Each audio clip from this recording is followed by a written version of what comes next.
Di putih ini kami telah merancang, saya sebut dua orang tokoh yang telah meninggal dunia,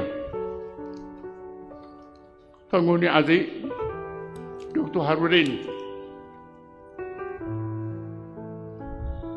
Di bilik sana kami berbincang untuk membawa satu pendekatan baru dalam politik PAS. Pendekatan ta'awun siasi. Bukan lagi tahaluf siasi. Pendekatan cooperation, bukan coalition.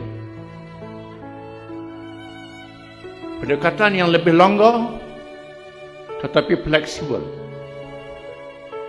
Tidak memutuskan kita daripada perjuangan Islam. Ketika semua parti politik dalam keadaan yang bergolak, kita dilamar oleh semua pihak, dipinang oleh semua orang,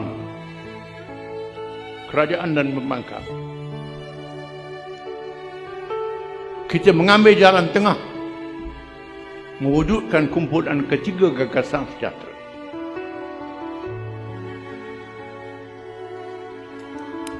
Dalam pergolakan itu,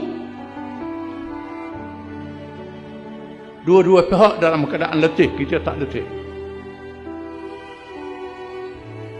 Kita saksikan Pakatan Harapan yang berjauh melawan Putrajaya dalam keadaan pening, belaga terantuk sampai sendiri.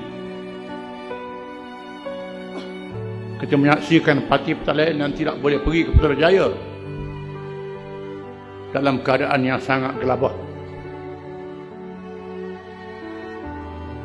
Di masa itu kita perkenalkan politik Islam,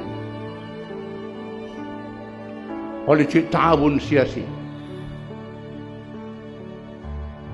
melaksanakan apa yang ditunjuk oleh Nabi kita Muhammad sallallahu alaihi wasallam dengan menyatukan umat Islam dahulu kerana mereka yang berhak memimpin.